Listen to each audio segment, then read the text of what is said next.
ये कहानी क्लाउड नाम के एक लड़के के ऊपर आधारित है जिसे अपने ही दोस्त की माँ के साथ प्यार हो जाता है और वो उसके साथ गपागप भी करता है। अब इसके बाद कहानी में आगे क्या होता है ये हम आज की इस एक्सप्लेनेशन में देखने वाले हैं। आज मैं जिस फिल्म को एक्सप्लेन करने वाला हूँ उसका नाम है इन द हाउस और ये फिल्म 2012 में रिलीज हुई थी। मूवी की शुरुआत में हम जर्मन नाम के एक आदमी को देखते हैं जो एक स्कूल में फ्रेंच टीचर होता है। इसके बाद जब जर्मन घर पर स्टूडेंट के असाइनमेंट चेक कर रहा होता है तभी वहाँ पर उसकी वाइफ जेना आती है। फिर जेना भी कुछ स्टूडेंट्स के असाइनमेंट चेक करती है और जर्मन से पूछती है कि तुमने स्टूडेंट को इतने गंदे मार्क्स क्यों दिए। इस पर जर्मन उसे बोलता है कि बच्चों ने कुछ खास तो लिखा ही नहीं है तो मैं इन्हें अच्छे मार्क्स किस चीज के दूं। तभी जर्मन क्लाउड नाम के एक स्टूडेंट का असाइनमेंट पढ़ता है जिसमें लिखा हुआ था कि क्लाउड राफा नाम के एक स्टूडेंट के घर पर काफी दिनों से जाना चाहता था और फिर एक दिन वो राफा को मैथ पढ़ाने के बहाने उसके घर पर जाता है। वहाँ पर उसकी नजर राफा की माँ एस्थर पर पड़ती है जो दिखने में बहुत ही खूबसूरत थी। इसके बाद क्लाउड राफा को एक मैथ प्रॉब्लम सॉल्व करने के लिए देकर नीचे आ जाता है। वहाँ वो राफा की मॉम को देखता है जो एक मैगजीन पढ़ रही होती है। अब कुछ देर तक एस्थर को देखने के बाद क्लाउड वापस राफा के पास जाता है और उसे बोलता है कि तुम्हारी मैथ बहुत ही ज्यादा खराब है इसलिए मुझे रोज आकर तुम्हें ट्यूशन पढ़ाना होगा। अब ये सब पढ़ने के बाद जर्मन अपनी वाइफ को बोलता है कि इस लड़की की राइटिंग स्किल्स बहुत ज्यादा अच्छी है और ये आगे जाकर एक बड़ा राइटर बन सकता है। फिर अगले दिन क्लास के बाद जर्मन क्लाउड से उसके असाइनमेंट के बारे में पूछता है और उसे बोलता है कि अगर राफा को पता चल गया कि तुम उसकी मॉम के बारे में क्या सोचते हो तो तुम बहुत बड़ी मुसीबत में पड़ जाओगे। पर इस पर क्लाउड उसे बोलता है कि ये तो मैंने बस आपको पढ़ाने के लिए लिखा है और फिर वो जर्मन को पिछले असाइनमेंट के आगे का पार्ट देता है। इसके बाद जर्मन अपनी वाइफ के पास जाकर उसे इस बारे में बताता है और वो दोनों आगे की स्टोरी पढ़ने लगते हैं। उसमें लिखा था कि इस बार जब क्लाउड राफा के घर पर गया तो उसकी मॉम बहुत ज्यादा खुश थी क्योंकि क्लाउड की वजह से राफा मैथ्स में काफी अच्छा हो रहा था। फिर जब राफा की मॉम वहाँ से जा रही होती है तो क्लाउड उसे गंदी नजरों से देखने लगता है। अब ये सब पढ़कर जेना को काफी अजीब लग रहा था कि एक बच्चा इतना गंदा कैसे सोच सकता है, पर जर्मन को इससे कोई फर्क नहीं पड़ता क्योंकि वो क्लाउड की राइटिंग स्किल से बहुत ज्यादा इम्प्रेस था। फिर अगले दिन जर्मन स्कूल में क्लाउड की फैमिली की इन्फॉर्मेशन निकालता है और उसे पता चलता है कि क्लाउड की फैमिली 2 साल पहले यहाँ पर शिफ्ट हुई है और वो लोग कई बार अपना घर बदल चुके हैं। अब इससे जर्मन को लगता है कि क्लाउड बहुत परेशान रहता है और उसे एक प्रॉपर गाइडेंस की जरूरत है। इसलिए अब जर्मन ये डिसाइड करता है कि वो क्लाउड को एक अच्छा राइटर बनाने में उसकी हेल्प करेगा। फिर क्लाउड भी जर्मन को उसके आगे का असाइनमेंट देता है जिसमें लिखा हुआ था कि जब क्लाउड वापस से राफा के घर पर गया तब राफा और उसके डैड मैच देख रहे थे। तभी राफा की मॉम वहाँ पर आती है और वो क्लाउड के पास आकर बैठ जाती है।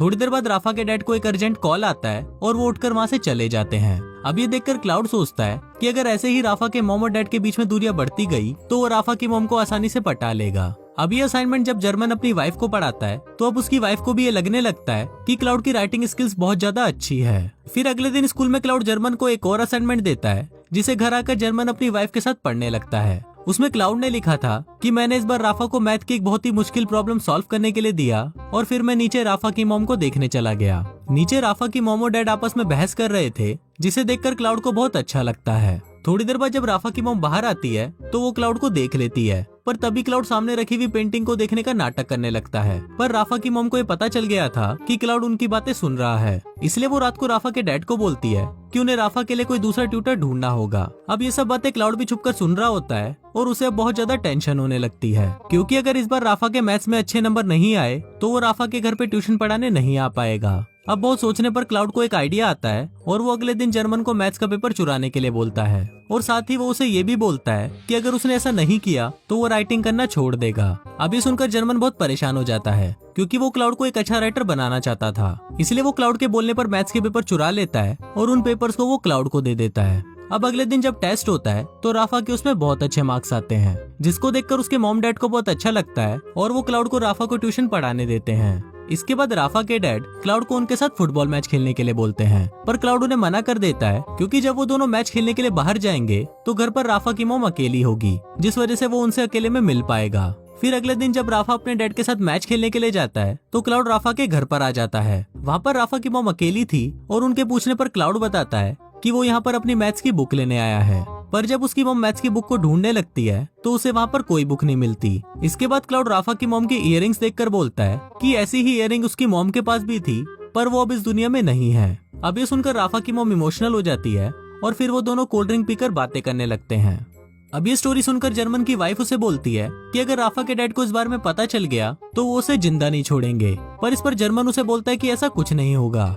रात को फिर जर्मन क्लाउड का एक और असाइनमेंट पढ़ता है जिसमें लिखा होता है कि इस बार उसे राफा के घर पर बहुत लेट हो गया था तो राफा के डैड ने उसे यहीं पर ही सोने के लिए कहा। फिर जब राफा क्लाउड को उसका रूम दिखाने के लिए जाता है तो वो क्लाउड को बोलता है कि वो उसका बेस्ट फ्रेंड है और इसके साथ ही वो उसे किस करने लग जाता है। अब इससे हमको पता चलता है कि राफा क्लाउड को लाइक करता है। फिर जब आधी रात हो जाती है तो क्लाउड चुपके से राफा की मॉम के कमरे में जाता है और वो उसे सोते हुए देखता रहता है। अब ये पढ़ने के बाद जर्मन की वाइफ को काफी अजीब लगता है, पर जर्मन उसे बोलता है कि इसमें कोई भी गलत बात नहीं है और क्लाउड की उम्र के बच्चों में ये सब फैंटेसीज होती ही हैं। फिर अगले दिन हम क्लाउड को देखते हैं जो राफा की मॉम के करीब आता जा रहा था। इसके बाद रात को राफा की मॉम और उसके डैड के बीच में झगड़ा होता है और वो झगड़ा धीरे धीरे बढ़ने लगता है। फिर राफा के डैड जब गुस्से में वहाँ से बाहर चले जाते हैं तब वहाँ पर क्लाउड आता है और वो क्लाउड की मॉम को एक लेटर देकर वहाँ से चला जाता है।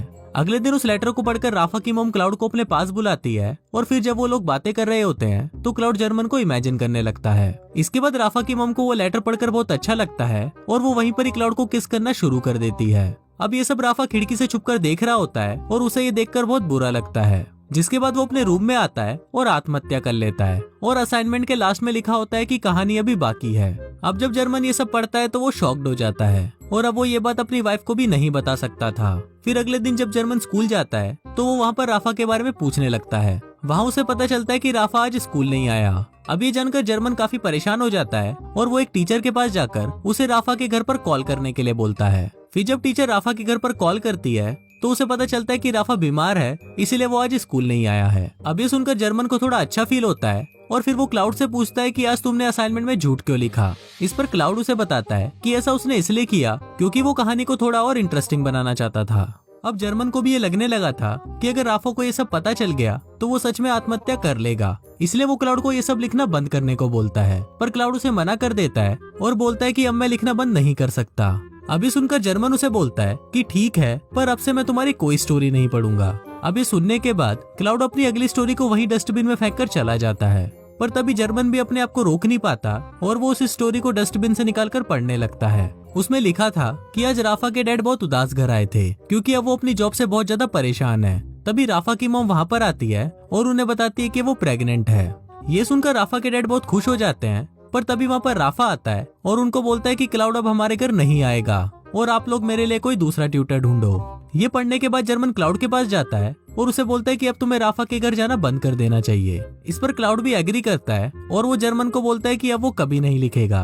फिर क्लाउड जर्मन को आगे की कहानी बताता है कि आज उसकी और राफा की लड़ाई हुई थी क्योंकि उसको मेरे और उसकी मॉम के अफेयर के बारे में पता चल गया था। इसके बाद हम देखते हैं कि क्लाउड अपनी कहानी को पूरा करने के लिए राफा की मॉम के पास जाता है, पर राफा की मॉम उसका लिखा हुआ लेटर उसे वापस कर देती है। फिर क्लाउड उसे बोलता है कि हम दोनों यहाँ से कहीं दूर जा सकते हैं, पर राफा की मॉम उसे मना कर देती है क्योंकि क्लाउड उम्र में बहुत छोटा था। अब इससे क्लाउड को बहुत बुरा महसूस होता है और वो रोने लगता है। इसके बाद क्लाउड जर्मन के घर पर आता है जहाँ उसकी वाइफ जीना उसे बताती है कि जर्मन अभी घर पर नहीं है। इस पर क्लाउड उसे बोलता है कि मुझे पता है कि वो घर पर नहीं है, इसीलिए ही तो मैं यहाँ पर आया हूँ। इसके बाद हम जर्मन को देखते हैं जिसे स्कूल से निकाल दिया जाता है क्योंकि प्रिंसिपल को पता चल गया था कि उसी ने ही पेपर चुराया है। फिर जब जर्मन अपने घर पर आता है तो उसकी वाइफ उसे अगला असाइनमेंट देती है जिससे जर्मन को पता चलता है कि क्लाउड यहाँ पर आया था। उस स्टोरी में लिखा था कि क्लाउड जीना को बताता है कि जर्मन ने उसे एक बार कहा था कि मेरी बीवी बांझ है, इसलिए हमारा बच्चा नहीं हो रहा। अभी सुनकर जीना को बहुत गुस्सा आ जाता है और वो क्लाउड के साथ ही घपाघप करने लगती है। अब ये पढ़कर जर्मन को बहुत गुस्सा आता है और वो जीना के साथ लड़ने लगता है। अब फिल्म के लास्ट सीन में हम जर्मन और क्लाउड को बात करते हुए देखते हैं। जर्मन क्लाउड को बोलता है कि मुझे विश्वास नहीं हो रहा कि जिस लड़की की वजह से मेरी जॉब गई और मेरी बीवी मुझे छोड़कर चली गई, मैं उसी लड़के से बात कर रहा हूँ। अब जर्मन की ये बात सुनकर क्लाउड हंसने लगता है और इसी के साथ ही ये फिल्म यहीं खत्म हो जाती है।